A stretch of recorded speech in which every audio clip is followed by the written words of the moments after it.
नमस्कार दोस्तों, B Ed first year paper first का यह 8th वीडियो है। प्रश्न संख्या 9 से हम लोग कंटिन्यू करते हैं। बेसिक शिक्षा की प्रगति में आने वाली बाधाएं क्या हैं, इन्हें दूर करने के उपाय बताइए। बेसिक शिक्षा की प्रगति हमारे देश के लिए आवश्यक है, परंतु हमारे देश में बेसिक शिक्षा की जितनी प्रगति होनी चाहिए उतनी नहीं हो पाई है। इसकी प्रगति में कई प्रकार की बाधाएँ हैं जो निम्नलिखित हैं। नंबर 1, बेसिक शिक्षा एक नया प्रयोग। हमारे देश में बेसिक शिक्षा एक नया प्रयोग होने के कारण पूर्णतः सफल नहीं हो सकी है। यह सुविदित है कि बेसिक पाठशालाओं के पूर्व हमारे यहाँ परंपरागत पाठशालाएं विद्यमान थीं। सामाजिक मनोविज्ञान का यह सिद्धांत है कि जो पद्धति परंपरागत होती है उसे सामान्य ज्ञान एकाएक नहीं त्याग पाते। चूँकि बेसिक शिक्षा हमारे लिए एक नवीन पद्धति थी, इसलिए हम लोगों ने इसको अपनाने में भय तथा शंका का अनुभव किया। फिर हमारे देश के लोगों ने जब यह देख लिया कि पारंपरिक शिक्षा और बेसिक शिक्षा की उपलब्धियों में कोई अंतर नहीं है, तो उनकी अस्वीकृति को और भी समर्थन मिला। इस प्रकार यह स्पष्ट है कि बेसिक शिक्षा नवीन तथा खोखली होने के कारण हमारे देश में स्वीकार नहीं हो पाई। नेक्स्ट है नंबर 2, श्रम या कार्य केंद्रित तत्वों की अधिकता। हमारे देश में शिक्षा तथा बौद्धिक कार्यों का संबंध प्राचीन काल से ही स्वीकारा गया है। दूसरी तरफ हम अशिक्षा को शारीरिक श्रम के साथ जोड़ते चले जा रहे हैं। हमारा सामाजिक मनोविज्ञान भी मेहनत, मजदूरी तथा शारीरिक श्रम को शिक्षा से संबंधित करने की मान्यता प्रदान नहीं करता। क्योंकि बेसिक शिक्षा उद्योग केंद्रित तत्वों तथा शारीरिक श्रम पर आधारित है, इसलिए समाज इसे आसानी से स्वीकार नहीं कर पा रहा है। इसी कारण बेसिक शिक्षा के विकास में बाधा उत्पन्न हो रही है। नेक्स्ट है नंबर 3, प्रशासनिक उदासीनता।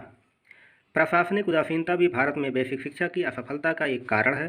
यदि बेसिक शिक्षा को राष्ट्रीय स्तर पर स्वीकार कर लिया गया है तो इसे राज्य, जिला तथा ब्लॉक स्तर पर भी लागू किया जाना चाहिए।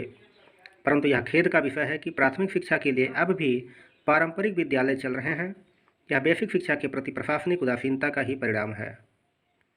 नेक्स्ट है 4 नंबर, प्राथमिक स्तर पर कई प्रणालियों का प्रचलन। हमारे देश में प्राथमिक स्तर पर शिक्षा की कई प्रणालियों के चलन के कारण भी बेसिक शिक्षा का विकास सुचारू रूप से नहीं हो रहा है। प्राथमिक स्तर पर बेसिक विद्यालयों के मुकाबले में अब पारंपरिक विद्यालय चल रहे हैं। इसके अलावा कॉन्वेंट और पब्लिक स्कूल भी चल रहे हैं। अभी हाल ही में कोठारी आयोग की सिफारिशों के फलस्वरूप कार्यानुभव की पद्धति को भी स्वीकार किया गया है। कार्यानुभव उस उत्पादक कार्य में भाग लेने से है जो कि उसके जीवन की जीवंत दशाओं में प्राप्त हो। कार्यानुभव की पद्धति विदेशी तथा नई होने के कारण हमारे देश में आसानी से स्वीकार नहीं की जा सकती। इसके अलावा बेसिक शिक्षा और कार्यानुभव में कोई मौलिक अंतर नहीं है। बेसिक शिक्षा के उद्देश्य तथा कार्य पद्धति हमारे लिए स्पष्ट हो चुकी है। ऐसी स्थिति में कार्यानुभव की पद्धति को प्राथमिक स्तर पर थोपना बेसिक शिक्षा के मार्ग में जटिलता तथा अवरोध उत्पन्न करना होगा। इस प्रकार हम इस निष्कर्ष पर पहुँचते हैं कि यदि बेसिक शिक्षा पद्धति अकेले प्राथमिक शिक्षा के लिए राष्ट्रीय स्तर पर स्वीकार की जाए और अन्य विधियों तथा पद्धतियों को समाप्त कर दिया जाए तो निश्चय ही बेसिक शिक्षा का विकास तीव्र गति से होगा।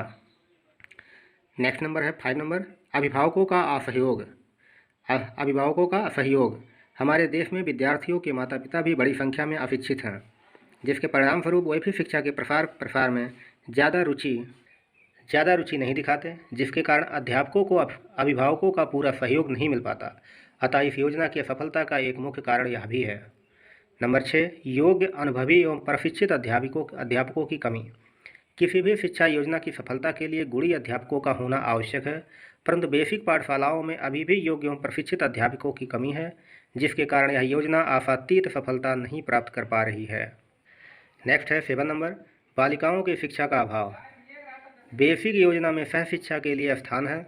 ग्रामों में बालकों के लिए तो किसी प्रकार से पाठशालाएं चल भी पाती हैं, लेकिन लड़कियों की शिक्षा का इन पाठशालाओं में किसी प्रकार का उचित प्रबंध नहीं हो सका है। बालिकाओं के लिए उपयोगी विषय जैसे गृह विज्ञान, पाकशास्त्र, सिलाई बुनाई आदि की व्यवस्था अभी तक गांव की पाठशाला में नहीं हो सकी है। उपर्युक्त कारणों के अतिरिक्त बेसिक शिक्षा की असफलता का कारण इसकी आंतरिक कमियां और दुर्बलताएं भी हैं। जैसे यह पद्धति ग्राम्य जीवन पर आधारित है, समयानुकूल न होना, वैज्ञानिकता से हटकर कुटीर उद्योग धंधों पर बल, उपयुक्त पाठ्य पुस्तकों का अभाव इत्यादि। अब बात करते हैं बेसिक शिक्षा को सफल बनाने के उपाय। बेसिक शिक्षा की प्रगति के मार्ग में आने वाली उपर्युक्त बाधाओं को दूर करने तथा उसे सफल बनाने के संदर्भ शिक्षा शास्त्रियों ने निम्न उपाय सुझाए हैं। नंबर 1, व्याप्त भ्रांतिपूर्ण धारणाओं का उन्मूलन। यदि बेसिक शिक्षा प्रणाली को सफल बनाना है तो सबसे पहली आवश्यकता यह है कि इस प्रणाली के संबंध में जितनी भी भ्रांत धारणाएं लोगों के मन में पैठ कर गई हैं उनका समूल उन्मूलन किया जाए।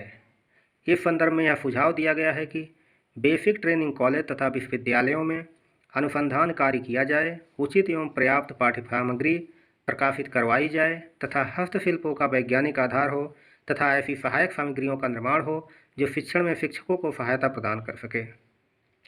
नेक्स्ट है 2 नंबर, शैक्षिक स्तर में सुधार। बेसिक शिक्षा के गिरते हुए स्तर को सुधारने के लिए निम्नलिखित सुझाव दिए गए हैं। नंबर 1, शिक्षकों को बेसिक शिक्षण विधि में दक्ष बनाया जाए। नंबर 2, शिक्षकों की दीक्षा का सुंदर प्रबंध होना चाहिए और उन्हें पाठ्यक्रम का विशेष रूप से ज्ञान होना चाहिए। नंबर 3, स्वयं शिक्षक को एक कुशल उत्पादनकर्ता होना चाहिए, तभी वह विद्यार्थियों का स्नेहभाजक तथा विश्वास पात्र बन सकता है। नेक्स्ट नंबर है, पाठ्य पुस्तकों का चयन सावधानी से किया जाए, पाठ्य सामग्री उपयुक्त तथा लाभकारी होना चाहिए। नेक्स्ट है, शिक्षकों का प्रशिक्षण। बेसिक शिक्षा के लिए योग्य तथा प्रशिक्षित शिक्षकों की कमी को दूर करने के लिए पर्याप्त संख्या में दीक्षा विद्यालयों की स्थापना करनी चाहिए। प्रत्येक दीक्षा विद्यालय में पुराने शिक्षकों के लिए अभिनवन कोर्स की भी व्यवस्था होनी चाहिए। नेक्स्ट नंबर है, विकास की योजनाएं। सरकार द्वारा जितनी भी विकास की योजनाएं बनाई जाएं उन सबको बेसिक स्कूलों से संबद्ध कर दिया जाए। नेक्स्ट है, प्रत्येक विकास खंडों में एक आदर्श बेसिक स्कूल की स्थापना की जाए जिससे अन्य प्राथमिक विद्यालय उसे देखकर उन्नति कर सकें। नेक्स्ट है, संबद्ध पक्षों का पूर्ण सहयोग। बेसिक विद्यालयों को सरकार एवं जनता द्वारा पूर्ण सहयोग प्रदान किया जाना चाहिए तथा विकास योजनाओं का संबंध बेसिक विद्यालयों से जुड़ा होना चाहिए। नेक्स्ट है, आदर्श बेसिक स्कूलों की स्थापना। इस संदर्भ में निम्न बातें महत्वपूर्ण हैं। नंबर का, स्कूल भवनों का निर्माण। यह बड़े दुख की बात है कि देश के भावी नागरिकों को जीवन का प्रथम पाठ पढ़ने के लिए इतनी सुविधा भी नहीं मिलती है कि जहां बैठकर वह शिक्षा ग्रहण कर सकें। गाँव में तो बेसिक पाठशालाओं के भवनों की दशा बड़ी खराब है, अतः इस दिशा में सरकार को ठोस कदम उठाने होंगे तथा इस समस्या का समाधान अविलंब करना होगा। नेक्स्ट है, शिक्षकों की आर्थिक दशा में सुधार। बेसिक शिक्षकों की आर्थिक दशा में सुधार होना आवश्यक है क्योंकि एक असंतुष्ट शिक्षक से किसी प्रकार से अच्छे परिणामों की आशा नहीं की जा सकती है। इसलिए बेसिक विद्यालयों के शिक्षकों के वेतनमानों तथा सेवा दशाओं में अविलंब सुधार होना चाहिए। नेक्स्ट है, बेसिक शिक्षा के प्रति निष्ठा। इसके अतिरिक्त एक घातक मनोवृत्ति अपने देश में और मिलती है जो बेसिक शिक्षा को हास्यास्पद बना रही है। यह देखने में आता है कि शिक्षा नीतियों के प्रणेता बड़े बड़े मंत्रीगण तथा मोटी तनख्वाह पाने वाले नौकरशाह जहां एक ओर बेसिक शिक्षा की सराहना कागजों पर किया करते हैं, वहीं दूसरी तरफ वे अपने बच्चों को कॉन्वेंट तथा पब्लिक स्कूलों में भेजा करते हैं। ऐसी स्थिति में बेसिक शिक्षा को कैसे प्रोत्साहन मिल सकता है, यह एक विचारणीय प्रश्न है। जनता की उदासीनता को दूर करने के लिए तथा बेसिक शिक्षा को लोकप्रिय बनाने के लिए यह अति आवश्यक है कि देश के पूंजीपति, नौकरशाह तथा मंत्रीगण अपने अपने बच्चों को बेसिक पाठशालाओं में ही भर्ती कराएं। नेक्स्ट क्वेश्चन है क्वेश्चन नंबर 10, राष्ट्रीय एकीकरण के बाधक तत्व कौन कौन से हैं, स्पष्ट कीजिए। भारत अपने वैभव, संपन्नता, धर्म, नीति, संस्कृति, दर्शन के कारण प्राचीन काल से ही विश्व की प्रमुख सभ्यताओं में समृद्धशाली रहा है। यहाँ की संपन्नता को देखकर शुरू से ही विदेशी आक्रमणकारियों, साम्राज्यवादियों की नीयति खराब रही है। परिणामतः उन्होंने पहला निशाना भारत की विविधतापूर्ण अनेकता में विद्यमान एकता को बनाया, क्योंकि वे यह जानते थे कि विभिन्नता में निहित एकता के विखंडन से ही भारत के वैभव, धन संपदा को प्राप्त किया जा सकता है। भारत पर बहुत लंबे समय तक विदेशियों ने शासन किया। शक, कुषाण, हूणों के बाद मुस्लिम आक्रमणकारियों महमूद गजनबी, मोहम्मद गोरी, बाबर और मुगलों ने भारत की सभ्यता, संस्कृति, ज्ञान संपन्नता एवं वैभव संपन्नता को छत बिछत बनाया। जो कुछ भी शेष बचा उसको डच, पुर्तगाली और अंग्रेज़ों ने तहस नहस कर दिया। भारत पर विदेशी आक्रांताओं के सफल होने का प्रमुख कारण राष्ट्रीय एकीकरण का सही समीकरण ना बन पाना रहा है। वर्तमान समय में भी भारत में राष्ट्रीय एकीकरण की भावना के विकास में अनेक बाधक तत्व विद्यमान हैं जिन्हें निम्नवत व्यक्त किया जा सकता है। नंबर 1, जातिवाद। राष्ट्रीय एकता के मार्ग में जातिवाद एक प्रमुख बाधा है। भारत में अनेकों प्रकार की जातियां निवास करती हैं। प्रत्येक जातियां अपने अपने मान्यताओं को महत्व देती हैं और अपने जाति विशेष को लाभ पहुंचाने हेतु तत्पर रहती हैं। उन्हें राष्ट्रहित की तनिक भी चिंता नहीं रहती है। स्वार्थपरता एवं संकीर्ण मानसिकता से ग्रसित होने के कारण जो जाति सर्वोच्च पद पर आसीन हो जाती है वह अपनी संपूर्ण कार्यवृत्ति में जातिगत दृष्टिकोण को अपना लेती हैं। इससे अन्य जातियों में आक्रोश व्याप्त हो जाता है। संपूर्ण राष्ट्र की रचनात्मक क्रियाएं अवरुद्ध हो जाती हैं। इस प्रकार राष्ट्रीय एकीकरण के लिए जातिवाद विष के समान है। अब बात करते हैं नेक्स्ट, धर्मवाद। राष्ट्रीय एकीकरण में धर्मवाद, संप्रदायवाद, धर्मांधता बहुत बड़ी रुकावट है। भारत में हिंदू, मुस्लिम, सिख, ईसाई, पारसी, बौद्ध, जैन, यहूदी आदि धर्म के मानने वाले लोग निवास करते हैं। ये भी कई पंथ संप्रदाय में विभक्त हैं। प्रत्येक व्यक्ति अपने अपने धर्म को श्रेष्ठ निरूपित करते हुए दूसरे धर्म, संप्रदाय, पंथ की आलोचना की ओर उन्मुख हो जाते हैं। उच्च और निम्न मानने का यह दृष्टिकोण सांप्रदायिकता को बढ़ावा देता है। परिणामतः राष्ट्र में आंतरिक कलह, ईर्ष्या, द्वेष की भावना पैदा हो जाती है। सांप्रदायिक दंगा झगड़ा प्रारंभ हो जाता है। यह संस्कृति राष्ट्रीय एकता को विखंडित करती है। नेक्स्ट है भाषावाद। भारत में असंख्य भाषाभाषी लोग निवास करते हैं। भाषा की यह विविधता राष्ट्रीय एकता में बहुत ही बाधा है। भारत में राज्यों का पुनर्गठन भी भाषा के आधार पर किया गया है। हिंदी को राष्ट्रभाषा निरूपित किया गया है, किंतु दक्षिण भारत में लोग इस मान्यता का विरोध करते हैं। परिणामतः दक्षिण भारतीय एवं उत्तर भारतीय लोगों में भाषा को लेकर कटुता एवं मनोमालिन्य उत्पन्न होता रहता है। यह संस्कृति राष्ट्रीय एकता के मार्ग में रुकावट का कार्य करती है। नेक्स्ट है प्रांतवाद। भारत एक विशाल राष्ट्र है। यह अनेक प्रांतों एवं केंद्र शासित प्रदेशों में विभक्त है। जो व्यक्ति जिस प्रांत में जन्म लिया है उसे उसकी संस्कृति, भाषा, रीति रिवाज से प्रेम होना स्वाभाविक है, किंतु यह प्रेम जब प्रांत की सीमा से हटकर दूसरे प्रांत की आलोचना से संबंधित हो जाता है, दूसरे प्रांत का माखौल उड़ाया जाता है, तो विघटनकारी स्थिति उत्पन्न हो जाती है। लोग एक दूसरे प्रांतों के प्रति ईर्ष्या, द्वेष रखने लगते हैं। इससे हमारी राष्ट्रीय एकता के विघटन का खतरा उत्पन्न हो जाता है। नेक्स्ट है दलवाद। हमारे देश में लोकतांत्रिक शासन पद्धति विद्यमान है। यहाँ पर वैचारिक मतभेद एवं सत्ता लोलुपता के कारण अनेकों राजनीतिक दल विद्यमान हैं। ये राजनीतिक दल चुनाव में अपनी पार्टी एवं दल को सशक्त बनाने, प्रमुख राजनीतिक पदों पर आसीन होने तथा शासन की बागडोर अपने हाथों में प्राप्त करने के लिए जनता को गुमराह करने का कार्य करते हैं। ये दल जनता का सच्चा हमदर्द एवं रहनुमाई करने का लुभावना प्रलोभन देकर उनके बीच कटुता उत्पन्न करते हैं। जन सामान्य की भावात्मक संवेदनाओं को इतना झंकृत कर देते हैं कि परिवार समाज में अनेकों गुट बन जाते हैं। इससे परिवार समाज में कटुता का माहौल पनपता है, जिससे राष्ट्रीय एकता की भावना छिन्न भिन्न हो जाती है।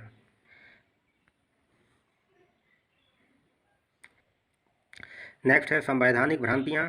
भारतीय संविधान में निहित समानता के अधिकार हेतु समाज के वंचित वर्ग, SC, ST, अल्पसंख्यक आदि को विशेष सहूलियतें प्रदान की गई हैं। इस संबंध में अनेकों भ्रांतियाँ विद्यमान हैं।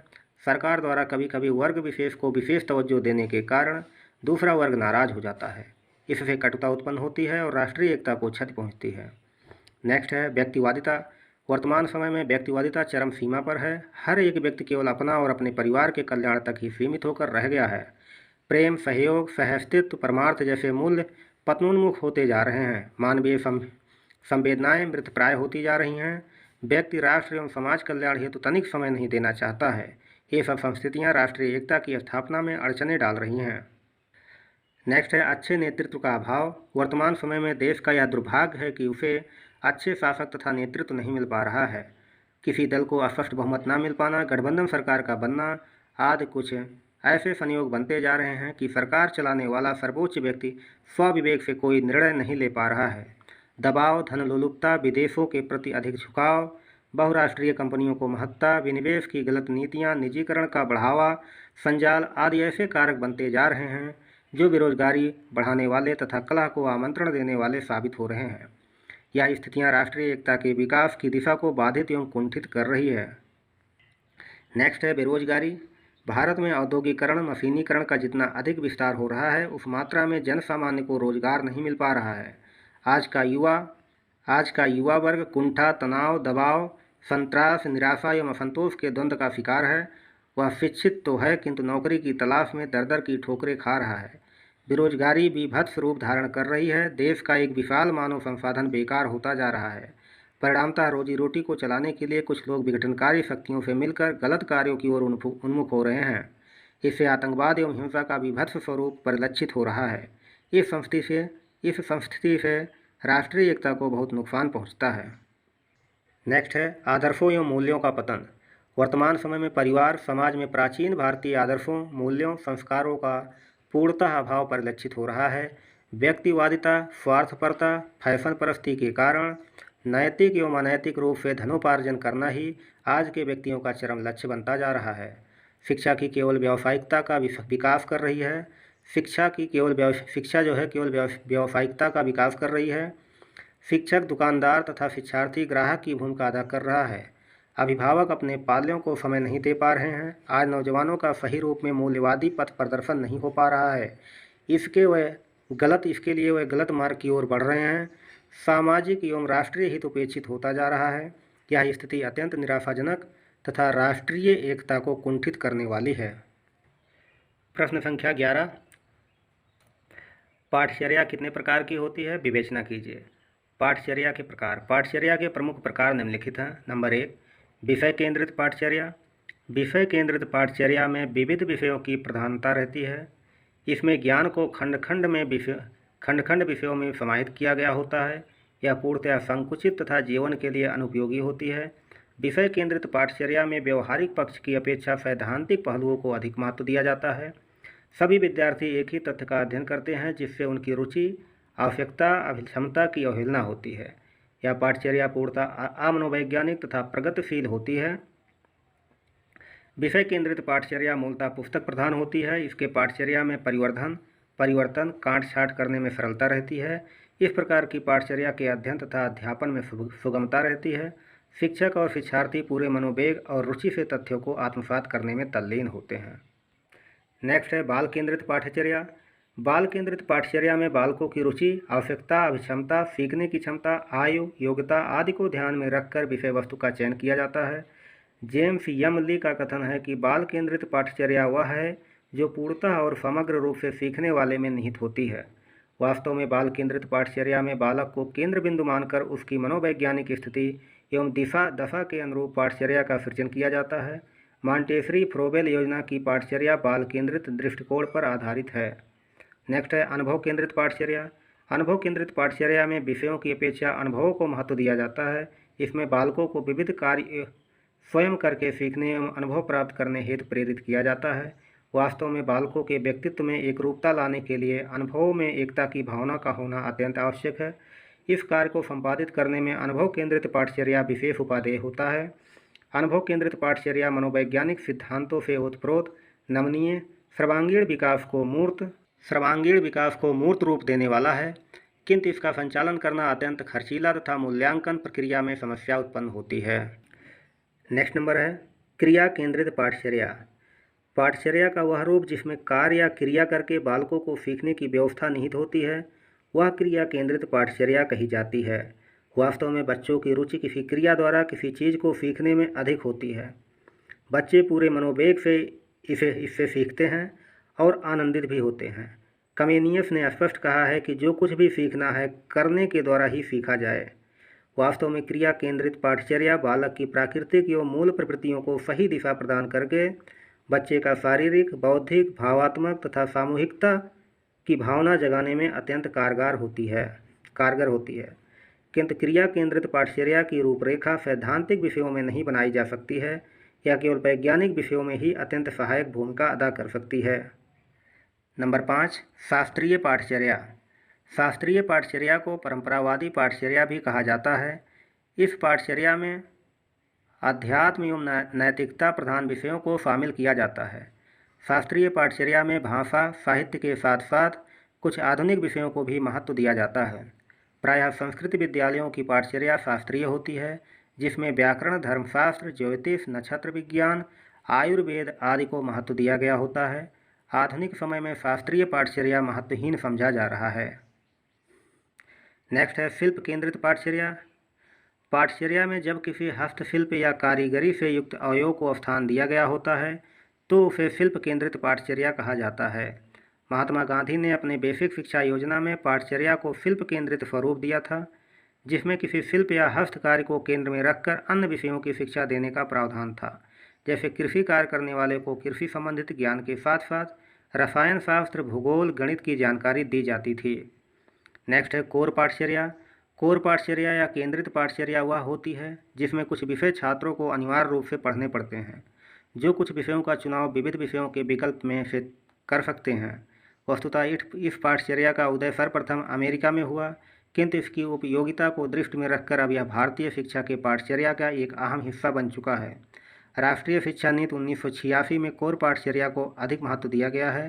राष्ट्रीय शिक्षा नीति 1986 में वर्णित है कि हमारा भारतीय समाज अनेक वर्गों, जातियों, संप्रदायों, भौगोलिक स्थितियों तथा विविध भाषाओं में बटा हुआ है।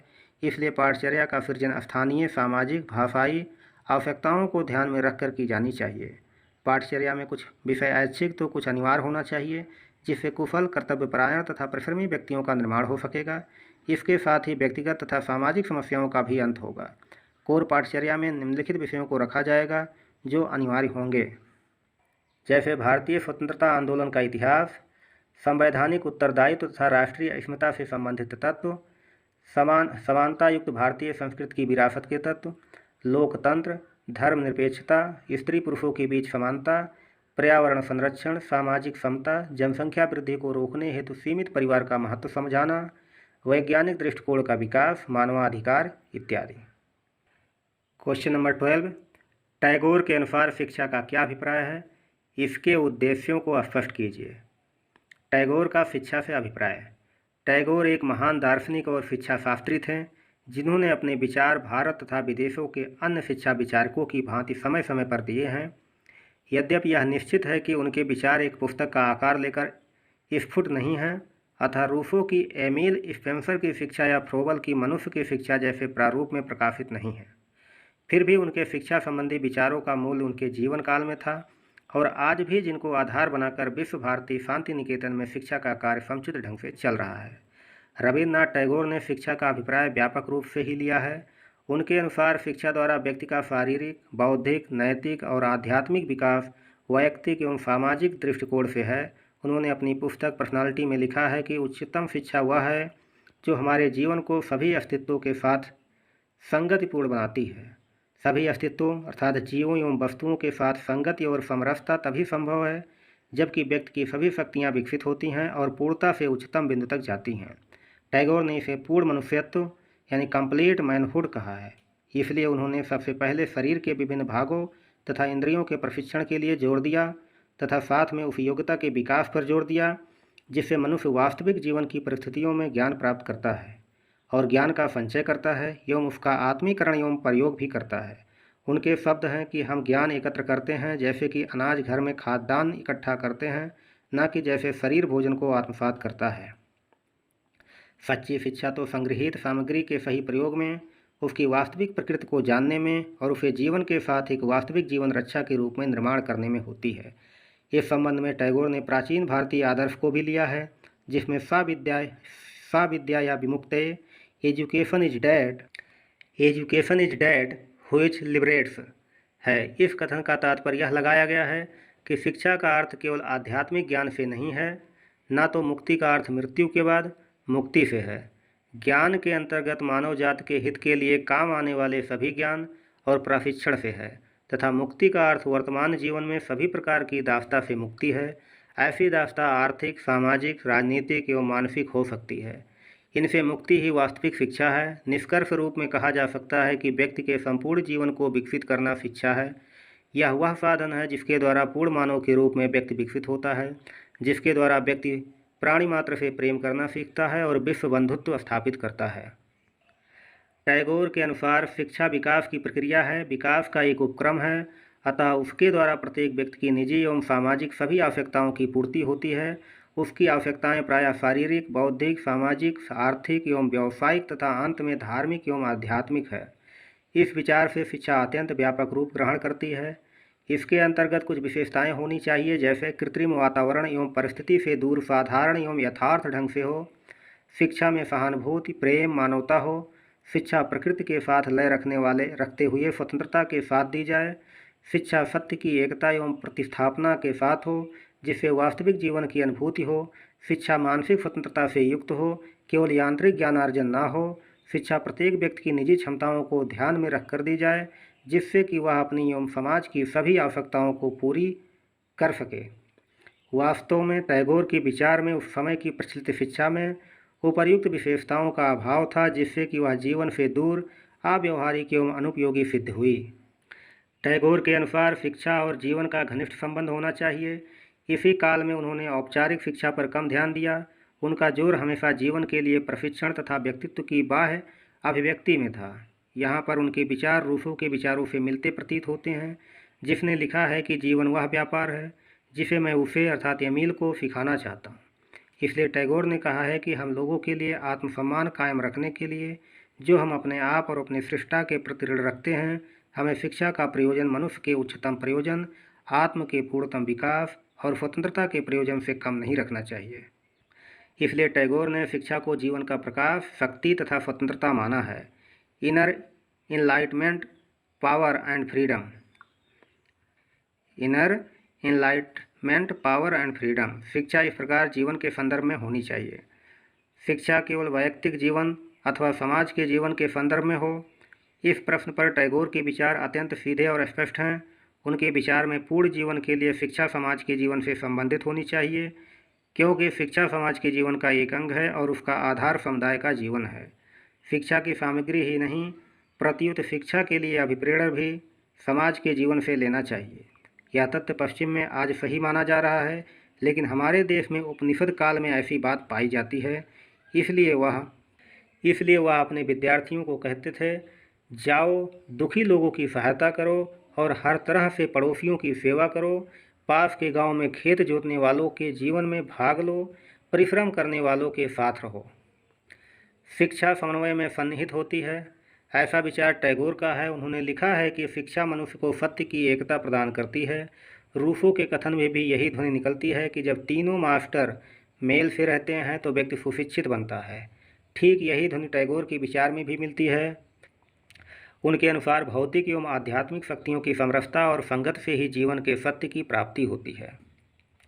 अतः टैगोर का विचार स्पष्ट है कि शिक्षा एक प्रक्रिया है जिसके द्वारा मनुष्य के जीवन के आंतरिक एवं बाह्य पक्षों का समन्वित विकास होता है। आंतरिक पक्ष में विभिन्न वैयक्तिक विशेषताएं एवं जन्मजात शक्तियां हैं और बाह्य पक्ष में प्राकृतिक, सामाजिक एवं सांस्कृतिक वातावरण, वस्तुएं और व्यक्ति हैं। जब वह सब मिलजुल कर सक्रिय एवं प्रयत्नशील होते हैं तो व्यक्ति को पूर्णता की अनुभूति होती है। वह शिक्षित होता है और अपने आप को व्यवहारों द्वारा शिक्षित सिद्ध भी करता है। नेक्स्ट है शिक्षा के उद्देश्य। यद्यपि टैगोर ने रूसो के एमिल जैसा कोई ग्रंथ प्रस्तुत नहीं किया, फिर भी जो विचार उन्होंने समय समय पर व्यक्त किए उससे यह ज्ञात होता है कि टैगोर ने शिक्षा के कई उद्देश्य बताए हैं जिससे व्यक्ति के विभिन्न अंगों के विकास का संबंध है। इस प्रकार सभी पहलुओं से उन्होंने शिक्षा के उद्देश्य को निश्चित किया है। ये उद्देश्य निम्नलिखित हैं। नंबर 1, शारीरिक विकास। शारीरिक विकास को टैगोर ने शिक्षा का प्रथम उद्देश्य बताया है। उनका विचार है कि सबसे पहले बालक का शारीरिक स्वास्थ्य अच्छा होना चाहिए। उन्होंने खेद प्रकट किया था कि पर्याप्त खेल और व्यायाम तथा आवश्यक भोजन के न होने से एक बंगाली बालक का शरीर अधपोषित रहता है और उसका मस्तिष्क अविकसित रहता है। इसलिए उन्होंने प्रकृति की गोद में खेलने कूदने, तालाब में नहाने, फूल चुनने, पेड़ पर चढ़ने तथा इन क्रियाओं में आनंद प्राप्त करने के लिए बच्चों को स्वतंत्रता देने को कहा। साथ साथ उन्हें उचित भोजन भी दिया जाए। अपने शरीर के अंगों को विभिन्न ऋतुओं में, प्राकृतिक दशाओं में तथा विभिन्न परिस्थितियों में प्रयोग करने की क्षमता भी प्रदान करनी चाहिए। टैगोर के विचार में शारीरिक विकास के उद्देश्य में केवल खेल कूद, व्यायाम आदि को ही न शामिल किया जाए, बल्कि शरीर की इंद्रियों को भी प्रशिक्षित किया जाए। इसका कारण यह है कि टैगोर ने अन्य शिक्षाविदों के समान ही बताया है कि शारीरिक एवं मानसिक शक्तियों में अविच्छेद अंतर संबंध है। अब बात करते हैं बौद्धिक विकास की। 19वीं शताब्दी के अंतिम दशक में ही टैगोर ने यह संकेत किया था कि हमारी शिक्षा प्रणाली में केवल परीक्षा पास करने का संकुचित उद्देश्य होता है, जिसमें कुछ पुस्तकीय ज्ञान को रट रटाकर काम चलाया जाता है। इससे वास्तविक मानसिक विकास नहीं होता है। बौद्धिक विकास के अंतर्गत टैगोर ने कहा कि स्वतंत्र प्रयासों से विचारों को प्राप्त करने की शक्ति, उन विचारों की उचित आलोचना करने की शक्ति तथा उन्हें उचित ढंग से आत्मसात करने की शक्ति का विकास आता है। विचार, चिंतन, तर्क, स्मरण, कल्याण, बुद्धि आदि मानसिक शक्तियों को व्यवहार में लाने की क्षमता भी बालकों को देनी चाहिए, तभी उनका मानसिक विकास सही ढंग का होता है। इससे बालक प्रकृति और जीवन की शक्तियों में सामंजस्य स्थापित कर सकता है। बौद्धिक विकास के फलस्वरूप ही बालक को तथ्यात्मक ज्ञान की तथा उस ज्ञान को प्रयोग करने की योग्यता मिलती है। जिससे वह वास्तविक जीवन की दशाओं और परिस्थितियों तथा रहने योग्य वातावरण का परित्याग करता है तथा जीवन में सफल अभियोजन भी करता है। बौद्धिक विकास के अंतर्गत मानसिक सजगता है और चैतन्यता, वैज्ञानिक ज्ञान, परिचय तथा वैज्ञानिक दृष्टिकोण को अपनाना भी आता है। बौद्धिक विकास में विभिन्न प्रकार का ज्ञान, संस्कृति एवं मूल्यों की परख और आत्मसात करने की क्षमता भी होती है। बौद्धिक विकास के कारण ही भावात्मक अस्थिरता और अपरिपक्वता दूर होती है और सही ढंग से बुद्धि एवं प्रज्ञा का प्रयोग किया जाता है। टैगोर का विचार है कि बौद्धिक उत्तमता विभिन्न मानसिक शक्तियों के शक्तिशाली संगठन का परिणाम है। नेक्स्ट है व्यक्तिगत एवं समाजगत विकास। टैगोर ने लिखा है कि जब तक मैं आपको स्वतंत्र ना कर लूँ, तब तक मैं किसी दूसरे को स्वतंत्र नहीं कर सकूँगा। एक दूसरे स्थल पर उन्होंने लिखा है कि शिक्षा के प्रमुख उद्देश्यों में से एक उद्देश्य है व्यक्ति को देश सेवा के लिए तैयार करना। इन विचारों से स्पष्ट है कि टैगोर व्यक्तिगत एवं समाजगत विकास के उद्देश्यों का समन्वय चाहते थे। टैगोर ने लिखा है, मनुष्य के दो पहलू हैं, एक ओर वह अकेला और स्वतंत्र है, दूसरी ओर वह सभी से संबंधित है। किसी एक पहलू को त्यागना अवास्तविक होगा। मनुष्य की अभिलाषा होती है कि वह पूर्णता की ओर प्रसारण करे। इसके दो पहलू हैं, अतः स्पष्ट है कि व्यक्तिगत विकास का महत्व केवल समाजगत विकास के प्रकरण में पूर्ण रूप से जाना जा सकता है। इसलिए शिक्षा का उद्देश्य व्यक्तिगत तथा समाजगत दोनों विकास को एक साथ प्राप्त करना होना चाहिए। नेक्स्ट है व्यावसायिक विकास। यह उद्देश्य भी टैगोर के विचार में था, यद्यपि यह केवल संकुचित रूप से उपयोगी उद्देश्य है। टैगोर ने अपने समय की शिक्षा नीति की कड़ी आलोचना की थी और उसे केवल नौकरी प्राप्त करने या उद्योग या व्यापार नहीं बनाना चाहिए। बाद में उन्होंने व्यावसायिक उद्देश्य को भी एक उद्देश्य माना है, यद्यपि इसे एकांकी और सीमित माना है। स्वाधीन शिक्षा लेख में उन्होंने प्रकट किया है कि शुरू से ही लोगों को इस प्रकार की शिक्षा प्रदान की जाए कि वह अच्छी तरह जान जाएं कि जन कल्याण क्या है तथा वह सभी दृष्टियों से अपनी आजीविका कमाने के व्यवहारतः योग्य हो जाएं। राष्ट्रीय विचार से व्यवहारिक और उपयोगी ज्ञान प्रदान करने का लक्ष्य शिक्षा के क्षेत्र में होना चाहिए। इससे दारिद्र्य एवं बेकारी दूर होती है। नेक्स्ट है नैतिक एवं आध्यात्मिक विकास। यह उद्देश्य भी टैगोर द्वारा अनुमोदित है। भारतीय साधु परंपरा में दीक्षित उनके पिता का प्रभाव टैगोर पर अधिक था, अतएव उनका भी विकास उसी दिशा में हुआ। उन्होंने देश एवं संसार के लोगों के समक्ष नैतिक एवं आध्यात्मिक मूल्यों पर पर्याप्त बल देकर एक महान नैतिक अध्यापक, अ ग्रेट मोरल टीचर का नाम प्राप्त किया। उन्होंने नैतिक और धार्मिक मूल्यों की अनौपचारिक शिक्षा के लिए जोर दिया और कहा है कि सही नैतिक शिक्षा तो धर्म और नैतिकता को जीवन का घनिष्ठ अंग बनाने में है। नैतिकता के लिए उन्होंने ब्रह्मचर्य, अनुशासन, शांतवास, ध्यान एवं साधना को आवश्यक बताया। आत्मज्ञान एवं आत्मनिर्णय के द्वारा नैतिक विकास होता है। नैतिक विकास से सद्गुणों एवं सद्वृत्तियों का विकास होता है। इससे आंतरिक प्रदीप यानी इनर इनलाइटनमेंट होता है। इसके लिए कुछ साधारण विश्वासों, सामाजिकता, मानवीयता, सौंदर्यप्रियता, भातृता आदि को आधार बनाया जा सकता है। टैगोर कवि एवं दृष्टा के रूप में नैतिक एवं आध्यात्मिक विकास को विश्वव्यापक आधार पर प्राप्त करने के लिए जोर देते हैं। उपनिषदों के विश्वबोध को उन्होंने नैतिकता एवं आध्यात्मिकता का मूलाधार माना है।